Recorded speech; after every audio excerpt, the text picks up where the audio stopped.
Bonjour et bienvenue dans ce nouvel épisode du Périscope de l'insolite. Je suis très heureux de vous retrouver. On me demande de faire plus de vidéos, mais d'abord il faut que j'ai le temps, il faut que j'ai quelque chose à dire aussi. Je les prépare, puis j'ai envie de parler peut-être de sujets qu'on ne trouve pas ailleurs. Voilà. Donc j'espère un jour en faire plus, mais pour l'instant c'est comme ça. Aujourd'hui, le titre, c'est l'Égypte, les dolmens, les églises et les chats. Alors un titre un peu bizarre, un peu étrange, mais j'essaierai à la fin de cette vidéo de vous montrer quelle est la correspondance entre toutes ces choses-là. On va parler donc de l'Égypte, mais surtout des différents reposoirs que l'on retrouve dans trois temples, le temple de Karnak, le temple d'Horus et le temple de Komombo. On va les différencier. Mais pour comprendre les situations dans lesquelles sont positionnés ces différents reposoirs, je suis obligé de vous expliquer un petit peu le système du réseau géomagnétique primaire. Alors pour ce faire, j'ai fait un schéma à la main, parce que moi, tout ce qui est fabrication de schémas sur ordinateur, je ne sais pas le faire. Donc c'est un dessin, il est fait à peu près. Donc il est là. Voilà. Alors, là, hop, ça c'est pour se gratter le dos, mais je m'en sers aussi pour montrer le schéma. Ici, nous avons le plan du réseau géomagnétique primaire. Le nord, le sud, l'ouest et l'est. Les lignes géomagnétiques qui parcourent l'ensemble des territoires ont des directions spécifiques. Les lignes nord-sud, elles sont à l'unité. Une va vers le nord, la suivante vers le sud, l'autre va vers le nord. 1, 1, 1, 1, 1, 1, 1. D'accord ? Les lignes est-ouest, c'est différent. Elles sont à la paire, c'est-à-dire par deux. Deux fois à l'est, deux fois à l'ouest, deux fois à l'est, deux fois à l'ouest, deux fois, etc. Donc 2, 2, 2, 2, 2, 2, 2, 2, 1, 1, 1, 1, 1, 1, 1, 1. Et tout ça, c'est quand c'est bien aspecté, qu'il n'y a pas, disons, d'inversion de champ par rapport, disons, à des infrastructures, des bâtiments. Voilà, ça c'est après le travail de la géopractie. Mais je ne suis pas là pour parler de la géopractie. Alors, à l'intérieur de tous ces carrés, qui peuvent être plus ou moins gros, de ces volumes, en quelque sorte, un volume c'est 3 dimensions, longueur, largeur, hauteur aussi, à l'intérieur de ces volumes, il y a différentes possibilités d'avoir, disons, des volumes neutres, des volumes générants et des volumes absorbants. Voilà. Et ça fait partie de l'équilibre. 60% des volumes sont neutres. Ce sont ceux qui sont en blanc. Pourquoi ils sont neutres ? Eh bien, observons, on va prendre n'importe lequel. Par exemple, celui-là. D'accord ? On remarque que là, on a une ligne qui va vers l'est, l'autre va descendre vers le sud, mais la deuxième revient vers l'est. Et la suivante va vers le nord. En fait, les lignes sont mélangées dans leur direction, dans leur sens. C'est un mélange de différentes directions. Donc c'est neutre. Ça veut dire que ce sont des volumes dans lesquels on peut faire à peu près ce que l'on veut. Voilà. Au niveau, disons, surface, c'est plus ou moins 4 mètres carrés et demi, 3 mètres carrés et demi, 5 mètres carrés ou 5 mètres carrés. Ça dépend, disons, du terrain, ça dépend si on est en région montagneuse, tout dépend du sous-sol. Voilà. Ensuite, nous avons les volumes, disons, générants, en vert, et quand on les observe bien, la ligne, celle-là va vers l'est, celle-là va vers le sud, celle-là va vers l'ouest, et celle-là remonte vers le nord. Ça tourne dans le sens des aiguilles d'une montre. Donc c'est générant. Par contre, à l'inverse, les volumes absorbants, eux, tournent à l'inverse des aiguilles d'une montre. D'accord ? Donc cela, c'est dans le sens des aiguilles d'une montre. Cela, c'est à l'inverse des aiguilles d'une montre. Les volumes absorbants, c'est là où je conseille aux apiculteurs de ne pas mettre les ruches pour les abeilles, par exemple, ou de mettre un lit ou un bureau ou un lieu de travail. Le volume absorbant, par contre, c'est l'inverse. Ça veut dire qu'on va on va absorber de l'énergie, etc. Et là, on va plutôt dans les volumes absorbants, on va se vider en quelque sorte. Mais ça fait partie d'un équilibre. La nature est intelligente. Ça fait partie d'un équilibre. On ne peut pas changer ça. Et il ne faut pas le changer. Ça fait partie d'un équilibre. Bien. À partir de maintenant, je vais pouvoir enfin vous expliquer les reposoirs. Quand je suis allé dans le premier temple, c'était à Karnak. Voilà, alors, j'étais là. Et là, il y a le fameux reposoir que l'on retrouve à Karnak. Karnak est immense. C'est un temple immense de plus ou moins 2 km². Les archéologues estiment peut-être qu'on est sur 120 hectares. C'est vraiment gigantesque. Parce qu'en fait, Karnak, près de Luxor, c'est sur la rive est du Nil. Il est dédié au dieu Amon-Ré. Ré étant le roi, c'est le soleil, c'est le roi, le dieu le plus puissant. C'est le dieu des dieux, si vous préférez. C'est celui, disons, qui va diriger l'ensemble des autres dieux, en quelque sorte. C'est le grand patron. Voilà. Après, il a des ministres, d'autres dieux, mais qui sont des ministres ou des choses comme ça. C'est une hiérarchie aussi, il faut le dire comme c'est. Cette pierre, qui est le reposoir, étonnamment, sur l'ensemble de ce gigantesque complexe, elle se situe dans un volume que j'ai mesuré, générant. C'est pour ça que j'ai mis un plus, ici en rouge, volume générant. C'est très très étonnant. Pourquoi ? J'estime, je pense, je peux me tromper, qu'en fait sur l'ensemble de ces 2 km² de temple, ça a été la première pierre qui a été posée dans tout l'édifice du temple, pour que ça soit aussi précis que ça. La première pierre, ils ont commencé d'abord par poser cette pierre, et ensuite faire le reste du temple. C'est la conclusion que c'est ma conclusion. Après, je peux... voilà, je ne chercherai pas à vous convaincre, c'est pas mon propos. Non, pas du tout. Alors, donc en fait, ils amenaient la barque sacrée qui reposait, vu que c'est un reposoir, sur cette pierre, et qui était là quelques jours, on parle de 15 jours. Bon. On ne sait pas trop non plus toujours ce qu'il en était. Cette barque sacrée, en quelque sorte, était chargée. Alors, chargée de quoi ? On peut le supposer, peut-être de fruits et de légumes, mais ce n'était pas le cas, je ne pense pas. Non, les Égyptiens avaient un travail énorme avec le mercure et avec le cuivre. C'est-à-dire que la barque se chargeait d'énergie venant, disons, du tellurisme, en quelque sorte. Elle se chargeait pendant tant de temps. Et ensuite, elle partait. Elle partait dans un autre temple, qui est le temple d'Horus. Voilà. Alors, juste, Karnak, c'est un temple immense, je le répète, mais qui était dédié aussi aux béliers. On retrouve des allées de béliers, etc. On verra une autre configuration avec Karnak et les obélisques, notamment qui sont, disons, un petit peu plus loin. Le reposoir de la barque du temple d'Horus. Alors, Horus se situe vers Edfou, sur la rive ouest du Nil, par contre.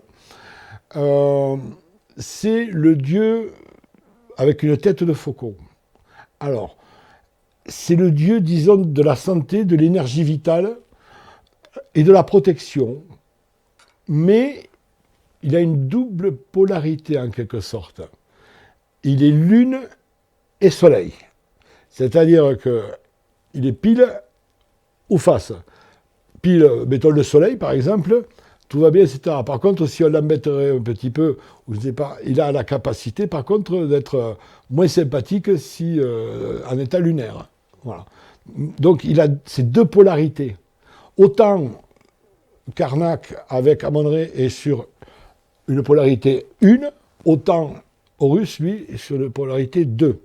On peut parler de Premier ministre, en quelque sorte. Le président Ré, Premier ministre Horus. qui est très très important. Hein.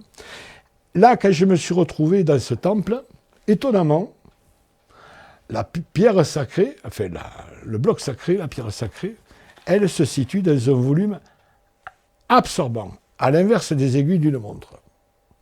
Donc, du temple de Karnak, qui était chargé au niveau de la barque était reposée sur la pierre sacrée, elle, absorbante, et c'est ce qui crée un équilibre. La barque étant sacrée et en même temps chargée à partir du temple de Karnak, se déchargeait dans l'absorbant. Et c'est là où j'en viens au chat. Le chat, certainement que les Égyptiens l'ont observé, ou je ne sais pas si vous l'avez observé. Pour moi, le chat est un être absolument sacré, c'est un ange, c'est un petit Dieu que nous a mis à notre aide, à notre service peut-être aussi. Dans l'ancienne Égypte, il faut savoir que si vous étiez surpris en train de tuer un chat, il n'y avait même pas de procès, c'était la peine de mort. Voilà, c'est tout simple. D'ailleurs, même dans le Coran, le chat est considéré comme un être pur et sa salive est considérée comme pure. À l'inverse d'autres animaux que j'aime aussi, hein, c'est pas mon propos. Le chat était vénéré en Égypte. Pourquoi? Parce qu'il protégeait les Égyptiens de tout ce qui était, disons, rongeurs, les rats, les souris, etc., qui s'attaquaient aux grains, hein, parce qu'il fallait que les gens mangent. Disons, les graminées étaient très précieuses, pardon. Et ensuite, ils s'attaquaient aux serpents venimeux. Un chat n'a peur de rien. Hein. Ils s'attaquaient aux scorpions ou aux serpents venimeux. Bref, ils protégeaient la population. Donc, ils étaient vénérés, mais absolument vénérés. Et d'ailleurs, des pays actuels, par exemple comme en Turquie, les chats sont des patrons. Les chats c'est le paradis pour les chats. Hein. Pour ma part, des chats à une époque, j'en avais 14. J'ai été très très heureux avec mes chats. Quoi. Ce sont vraiment des amis. Quoi. L'amitié des chats est incomparable avec d'autres animaux. Le chien, c'est merveilleux aussi, attention. Hein. Mais le chat est très important. Pourquoi je parle du chat? Alors, je parle des chats qui ne sont pas castrés aussi. Une fois castrés, énergétiquement, c'est pas tout à fait les mêmes. Si on observe un chat,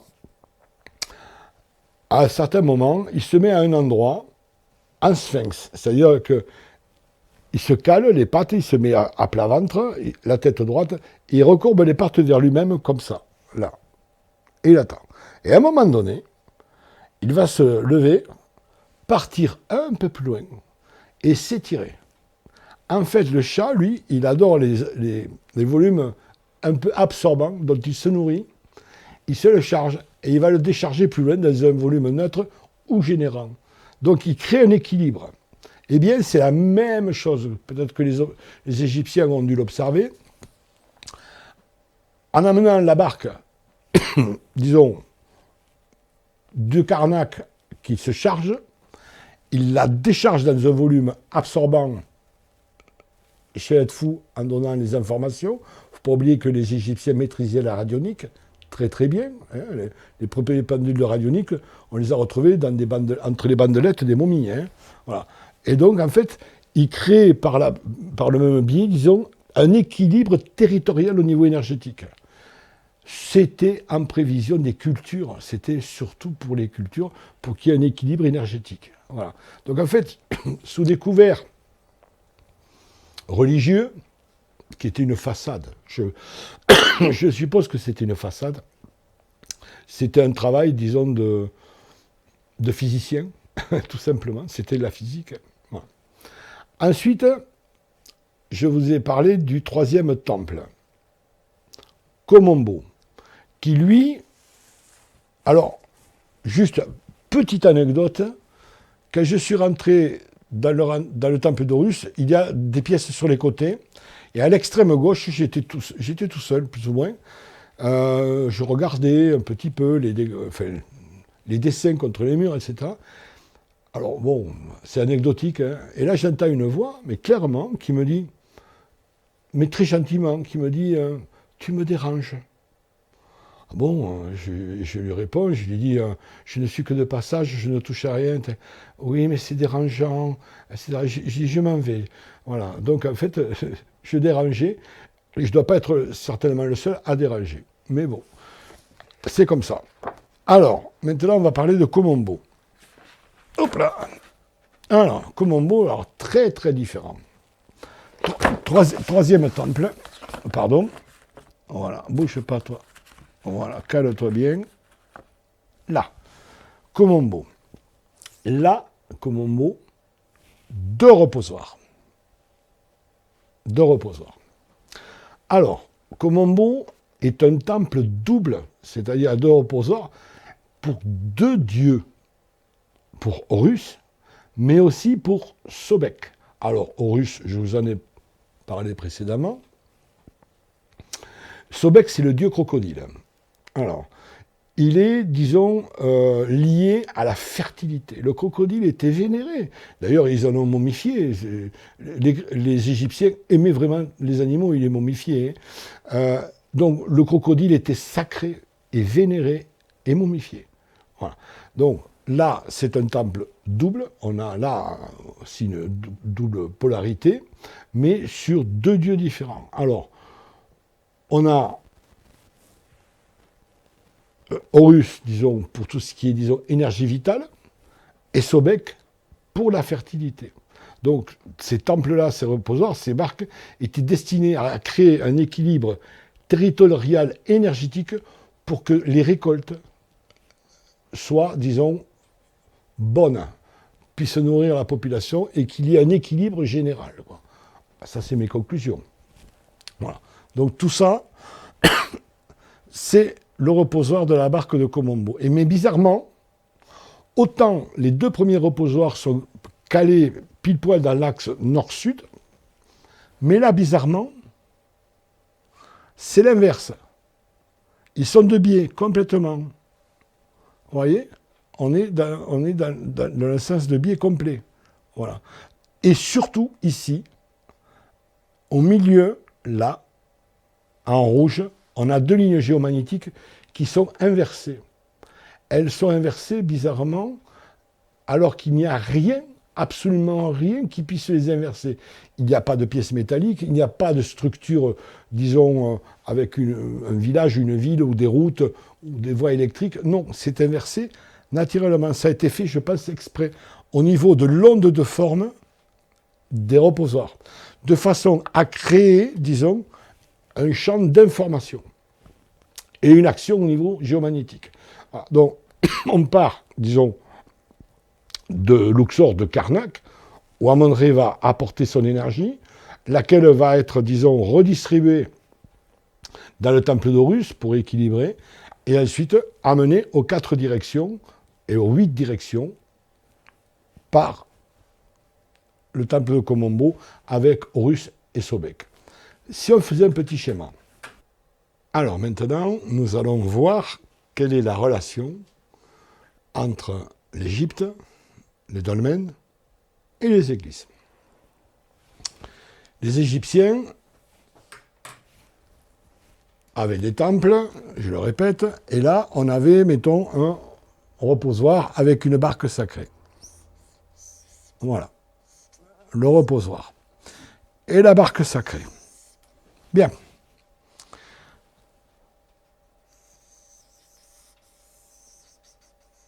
Voilà.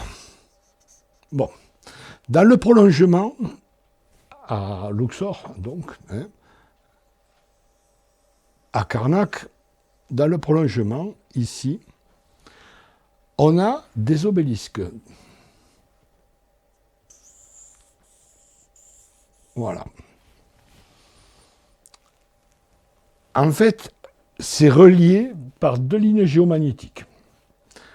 Donc, ils utilisaient les lignes géomagnétiques, disons, pour communiquer, pour envoyer des informations. Donc, la barque sacrée envoyait, disons, des demandes, en quelque sorte. Ça passait par la ligne géomagnétique. Et ensuite, les obélisques, en fait, ce sont des paraboles, des antennes, en quelque sorte, de diffusion vers l'espace ou vers le céleste, en quelque sorte. Donc, c'est comme ça qu'ils communiquaient. Là, on va parler maintenant des dolmens. On va faire une séparation. Il faut savoir que Charlemagne, à l'époque de Charlemagne, donc quand il a été couronné empereur en l'an 800, quelques années auparavant, il avait demandé au pape l'autorisation d'être couronné empereur. Il faut savoir que c'est depuis le concile de Nicée, au début du IVe siècle, qu'il a été décidé que l'Église avait le droit divin. Donc c'est elle qui sacrait le couronnement, qui sacrait les rois et les empereurs, mais avec l'autorisation du pape. Le pape lui a dit, oui, je te sacrerai empereur à une condition, c'est que tu détruises tout ce qui est païen sur le territoire dans lequel tu vas être empereur. Donc Charlemagne a détruit tous les dolmens, tous les menhirs qu'il pouvait détruire, voire même des temples grecs qui étaient sur la côte d'Azur, il a tout fait détruire. Il faut savoir que les territoires, notamment la France, il n'y avait pas un seul carrefour de route, pas un seul endroit à la sortie des villages. Il y avait des dolmens et des menhirs partout, partout, partout. Il a détruit au maximum de ce qu'il pouvait détruire, sauf en Bretagne, parce que la Bretagne était un duché frontalier, avec une frontière, donc il ne pouvait pas détruire. C'est pour ça qu'il y a beaucoup de vestiges et de restes de dolmens et de menhirs en Bretagne. Même si certains ont disparu parce que, au fur et à mesure du temps, la population les a utilisés pour faire, disons, des constructions ou des choses comme ça. Bien. Un dolmen, à l'origine, on va dessiner un dolmen à peu près ici. C'est ça, avec le sol ici. Voilà. Là, normalement, quand ils sont bien aspectés, on a un nord. Et en fait, un dolmen, c'est une tombe. Il y a des ossements dessous. On faisait pas des sacrifices, on faisait des messes, des prières, des rituels sur le dolmen. C'était, disons, un autel, en quelque sorte. Et l'entrée ici était considérée comme la porte des enfers. Alors, certains ont voulu faire des siestes ou de passer des nuits dans des dolmens. Il y en a un qui est connu dans la région de Cognac. Vous risquez de faire des cauchemars terribles. Enfin, c'est pas terrible, hein. On n'y dort vraiment pas bien du tout. Et les dolmens, quand ils étaient entiers dans le sens sud, il y avait toujours à 10, 20, 30 mètres, 100 mètres, 500 mètres, jusqu'à 1 kilomètre, dans la même ligne droite, disons d'une ligne géomagnétique, il y avait un menhir. C'est bizarre, hein? Ça ressemble étrangement au procédé qu'utilisaient les Égyptiens.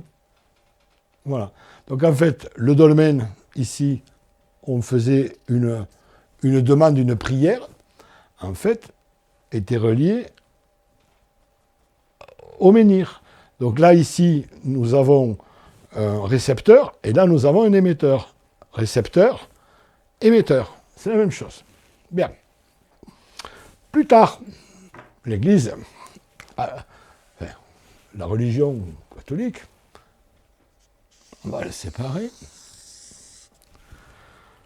a construit des églises et s'est emparé, en quelque sorte, des croyances païennes. L'Église a mis à son compte les croyances païennes. Qu'est-ce qu'ils ont fait? Ils ont construit donc des églises. Et toutes les églises, quelles qu'elles soient, hein, il y a donc un autel, voilà, avec des piliers, voilà, un autel, et à l'intérieur des piliers de l'autel, il y a toujours un ossement, un morceau d'os, une relique d'un saint, un petit peu comme ici, sur le dolmen où il y avait, c'est une tombe, hein, à l'origine, quoi. Donc, il y a un ossement, ici, dans un des piliers. Et là, le prêtre qui officie va faire des prières, etc. Donc, ils ont construit une église. Et l'église, la voilà. On va construire l'église, elle est là, avec l'autel. Très bien. Ben, il manque ça, hein. Il manque ça. Et dans l'axe, disons, de l'autel, qu'est-ce qu'on retrouve? Un clocher. C'est comme une obélisque. C'est la même chose. Donc, en fait, on demande à Dieu, on demande, voilà, voilà. Et ensuite, ils ont même rajouté, tant qu'on y est, en métal, une croix. Ce qui est censé, disons, augmenter l'onde de demande, en quelque sorte. En fait, ça l'Égypte, les dolmens et l'Église, en quelque sorte, il y a ce relationnel, il y a cette similarité qu'on peut retrouver. C'est un peu bizarre, mais on retrouve la même chose, quoi. Alors, les églises, bon, à l'origine, la ligne géomagnétique qu'il y avait par rapport à l'autel était correcte. Il n'y avait pas de problème à ça. Seulement, voilà, maintenant, les églises, elles sont au milieu d'infrastructures, des bâtiments, des logements, des lignes électriques, des lignes de chemin de fer. Il y a de tout. Donc, en fait, ça ne fonctionne plus réellement. Hein. C'est rare. À moins qu'on retrouve des vieilles chapelles un petit peu dans les campagnes, où là, on a cet effet voilà, qui est vérifiable et calculable. Voilà. Donc, Égypte, dolmen, église, on a le relationnel, on a les trois types de demandes célestes que l'on retrouve sous formes différentes, mais quelque part, c'est la même chose. Voilà, ben j'ai fini ma vidéo. J'espère que je ne vous ai pas trop ennuyé, que vous l'avez trouvée intéressante. Je ne cherche pas à vous obliger d'y croire, d'aucune manière. Ce sont mes déductions, hein, mes observations. Elles sont ce qu'elles sont. Je ne sais pas si elles sont justes, mais je les partage avec vous, avec plaisir. Et je vous dis merci d'avoir été patient, de m'avoir écouté. Et je vous dis aussi à une prochaine vidéo si vous le voulez. Au revoir, à bientôt.